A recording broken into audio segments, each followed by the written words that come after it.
আসসালামু আলাইকুম। আপনাদের সবাইকে স্বাগত জানাচ্ছি এখনকার আন্তর্জাতিক সংবাদে। শুরুতেই সংবাদ শিরোনাম। ইসলামাবাদে যুক্তরাষ্ট্র ইরান বৈঠকের আগে নূর খান ঘাঁটির কাছে মার্কিন বিমান। হরমুজে উধাও $200 মিলিয়ন মার্কিন ড্রোন। ইরান যুদ্ধে সেকেন্ডে $10,000 খরচ যুক্তরাষ্ট্রের। আমেরিকার বিচ্ছেদের ধকল সহ্য করে ন্যাটো টিকে থাকতে পারবে কি? সীমান্ত এলাকা সম্প্রসারণের কথা বলে নিজ দেশেই তোপের মুখে ইসরায়েলি অর্থমন্ত্রী। এতক্ষণ শুনছিলেন সংবাদ শিরোনাম, এখন বিস্তারিত।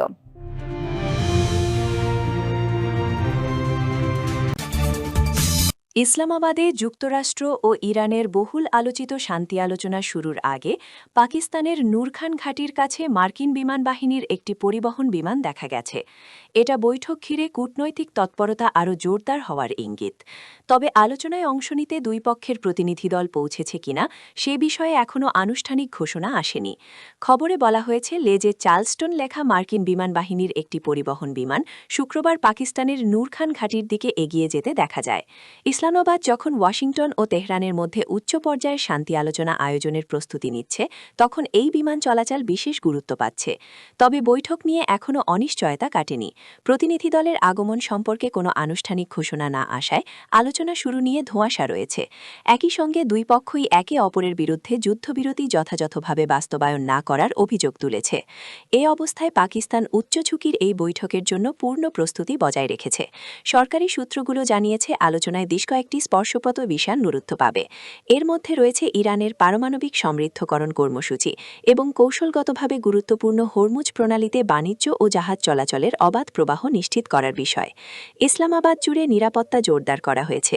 গুরুত্বপূর্ণ সরকারি এলাকা ও কূটনৈতিক অঞ্চল ঘিরে বিশেষ সতর্কতা নেওয়া হয়েছে, কারণ এই আলোচনা মধ্যপ্রাচ্যের চলমান উত্তেজনা প্রশমনে একটি গুরুত্বপূর্ণ মোড় হতে পারে বলে মনে করা হচ্ছে।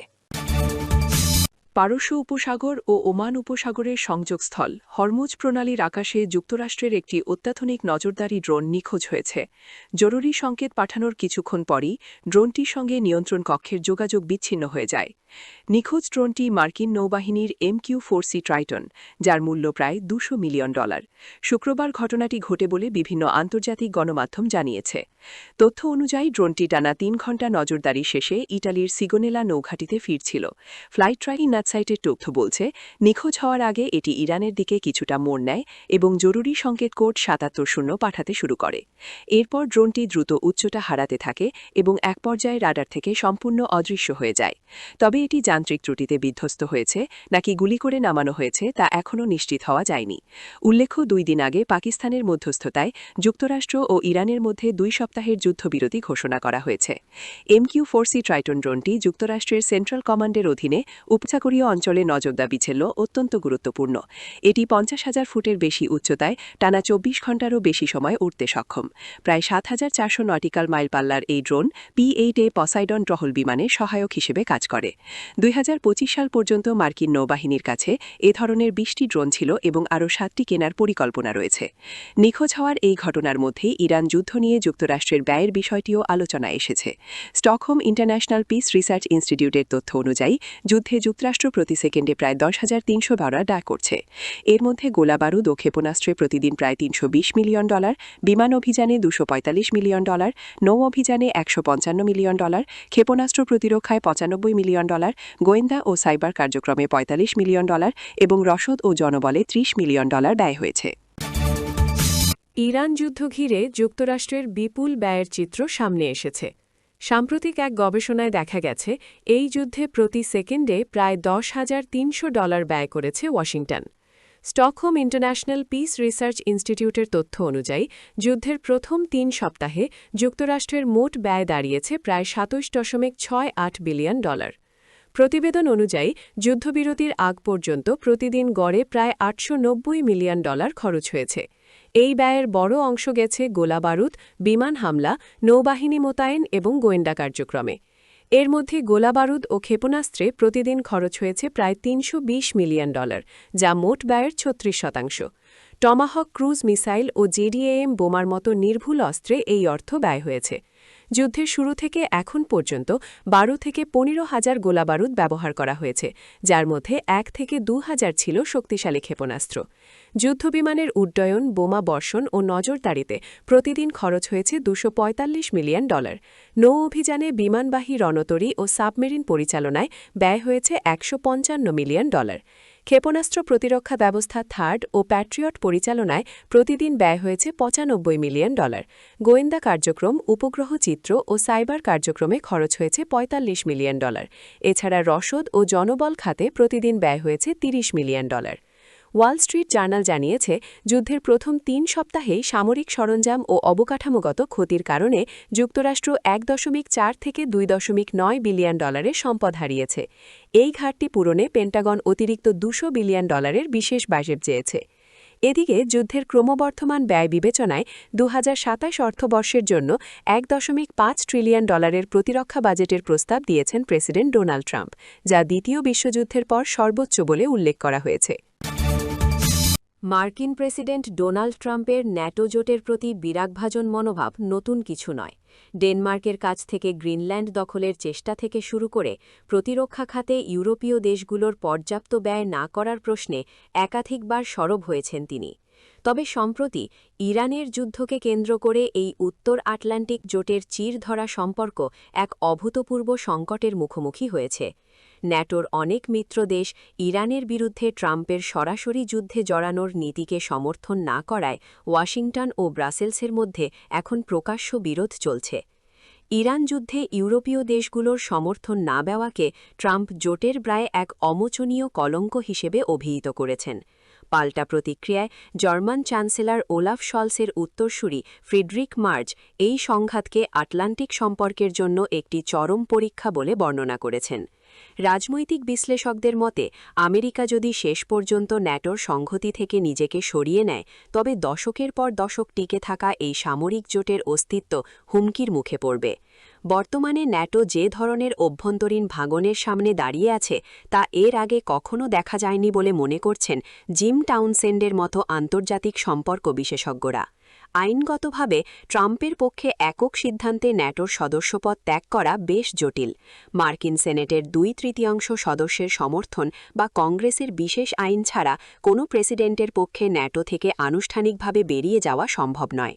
যেহেতু রিপাবলিকান ও ডেমোক্র্যাট উভয় দলেই ন্যাটোর প্রতি জোরালো সমর্থন রয়েছে, তাই অদূর ভবিষ্যতে আমেরিকার জোট ত্যাগের সম্ভাবনা ক্ষীণ।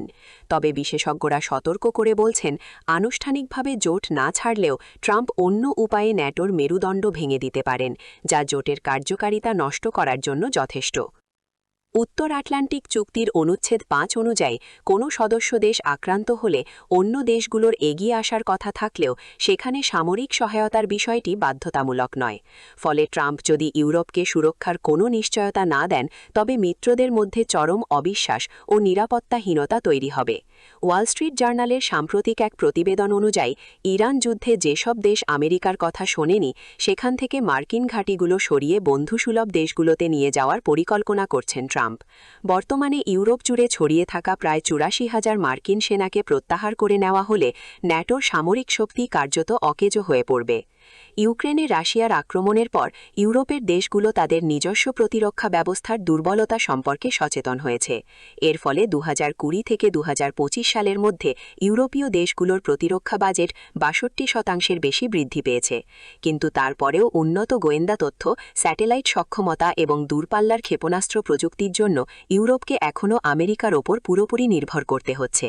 সামরিক পর্যবেক্ষকদের মতে, আমেরিকার বিকল্প ব্যবস্থা তৈরি করতে ইউরোপের কমপক্ষে $1 ট্রিলিয়ন এবং অন্তত 1 দশকের প্রস্তুতির প্রয়োজন হবে, যা বর্তমান বৈশ্বিক পরিস্থিতিতে অত্যন্ত চ্যালেঞ্জিং। জার্মান প্রতিরক্ষা প্রধান জেনারেল কার্স্টেন ব্রুয়ার হুঁশিয়ারি দিয়েছেন, 2027 বা 2029 সালের মধ্যে রাশিয়া আবারও ন্যাটোর কোনো সীমানায় আঘাত হানার সক্ষমতা অর্জন করতে পারে। এমন পরিস্থিতিতে আমেরিকার অনুপস্থিতিতে ইউরোপের দেশগুলো রাশিয়ার বিশাল সামরিক শক্তির মোকাবিলা করতে পারবে কিনা তা নিয়ে বিতর্ক চরমে। মিন্না আলান্ডারের মতো কিছু বিশ্লেষক অবশ্য মনে করেন যে ন্যাটো এখন আর কেবল মার্কিন নির্ভর কোনো জোট নয়, বরং এটি ইউরোপীয় দেশগুলোর পারস্পরিক সামরিক সহযোগিতার একটি শক্তিশালী কাঠামোতে রূপ নিয়েছে। তাই আমেরিকা সরে গেলেও ন্যাটো টিকে থাকতে পারে, তবে তার রূপ হবে সম্পূর্ণ ভিন্ন।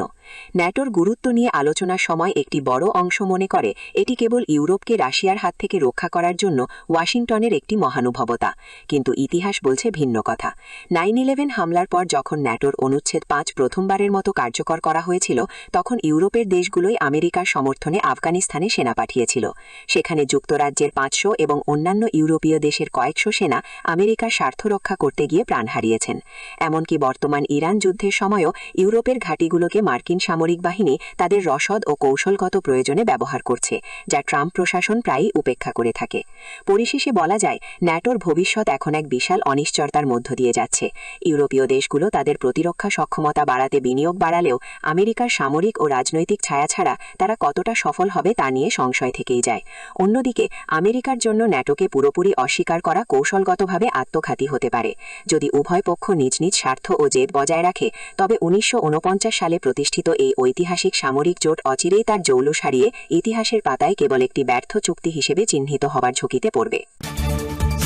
লেবানন, সিরিয়া এবং ফিলিস্তিনি ভূখণ্ড দখল করে ইসরায়েলের সীমানা আরও গভীরে বিস্তৃত করার যে আহ্বান দেশটির কট্টর ডানপন্থী অর্থমন্ত্রী বেজালেল স্মোট্রিক্স জানিয়েছেন, তার তীব্র সমালোচনা করেছে ইসরায়েলের অন্যতম প্রধান মানবাধিকার সংস্থা বিসেলেম। সংস্থাটি শুক্রবার এক বিবৃতিতে বলেছে, স্মোট্রিচের এই ঘোষণা ইসরায়েলের বর্তমান কর্মকাণ্ডের প্রকৃত লক্ষ্য ও দৃষ্টিভঙ্গিকে স্পষ্ট করে তুলেছে। বিসেলেম অভিযোগ করেছে, গাজায় গণহত্যা এবং পশ্চিম তীরে জাতিগত নিধনের মতো ইসরায়েল এখন দক্ষিণ লেবাননেও ব্যাপক ধ্বংসযজ্ঞ ও দখলের ঘোষণা দিচ্ছে। আন্তর্জাতিক সম্প্রদায় ইসরায়েলকে যে দায়মুক্তি দিয়ে রেখেছে, তার সুযোগ নিয়েই দেশটি মধ্যপ্রাচ্য জুড়ে মৃত্যু ও ধ্বংস ছড়িয়ে দিচ্ছে বলে সংস্থাটি মন্তব্য করেছে। গত বৃহস্পতিবার অধিকৃত পশ্চিম তীরে একটি ইহুদি বসতি উদ্বোধনের অনুষ্ঠানে স্মোট্রিচ বিতর্কিত এই বক্তব্য দেন। তিনি বলেন, গাজায় একটি কূটনৈতিক পদক্ষেপের মাধ্যমে সীমানা বাড়ানো হবে এবং লেবাননের লিটানি নদী পর্যন্ত ইসরায়েলের সীমানা বিস্তৃত করা হবে। একই সঙ্গে সিরিয়ার মাউন্ট হারমন এবং এর আশপাশে একটি বাফার জোন তৈরির পরিকল্পনাও তিনি প্রকাশ করেন। স্মোট্রিচ আরও স্পষ্টভাবে বলেন, পশ্চিম তীরে বা তাদের ভাষায় জুডিয়া ও সামারিয়ায় এমন পদক্ষেপ নেওয়া হবে যা একটি স্বাধীন ফিলিস্তিন রাষ্ট্রের ধারণাকে পুরোপুরি ধ্বংস করে দেবে।